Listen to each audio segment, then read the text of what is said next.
পার্থসারথী ভগবান শ্রীকৃষ্ণের শুভ জন্মাষ্টমী উৎসব কানাইঘাটে পালিত হয়েছে। দিনটি উপলক্ষে সার্বজনীন জন্মাষ্টমী উদযাপন পরিষদ কানাইঘাটের পক্ষ থেকে আজ সোমবার দিনব্যাপী ধর্মীয় নানা অনুষ্ঠানের আয়োজন করা হয়। এর মধ্যে সকাল 11টায় পৌরসভার রায়গড় সার্বজনীন দুর্গা মণ্ডপ অর্থাৎ নিকুঞ্জ বিহারী দাস বাদল মহাশয়ের বাড়ি হতে এক বর্ণাঢ্য র্যালি বের করা হয়। র্যালিটি কানাইঘাট পৌরসভার প্রধান প্রধান সড়ক প্রদক্ষিণ করে পুনরায় রায়গড় সার্বজনীন দুর্গা মণ্ডপে এসে শেষ হয়।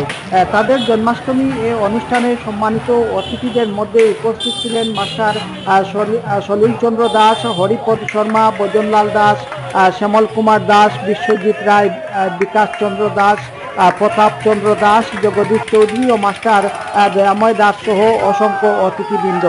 এছাড়াও জন্মাষ্টমী উদযাপন পরিষদের সভাপতি শ্রী বিপ্লব কান্তি দাস অপু, সাধারণ সম্পাদক চমক রঞ্জন দে সহ সকল দায়িত্বশীল সদস্যগণ উপস্থিত ছিলেন। আমি আপনাদের জানিয়ে রাখি যে হিন্দু ধর্ম মতে শুভ জন্মাষ্টমী হচ্ছে ভগবান শ্রীকৃষ্ণের জন্মতিথি। ভাদ্র মাসের কৃষ্ণ অষ্টমীতে ভারতের মথুরায় কংসের কারাগারে জন্ম নিয়েছিলেন শ্রীকৃষ্ণ। সেই পুণ্যতিথির স্মরণে মূলত শুভ জন্মাষ্টমী পালন করা হয়। আর এরই ধারাবাহিকতায় প্রতি বছরের ন্যায় কানাইঘাটের পালন হয়ে যাচ্ছে শ্রীকৃষ্ণের শুভ জন্মাষ্টমী উৎসব।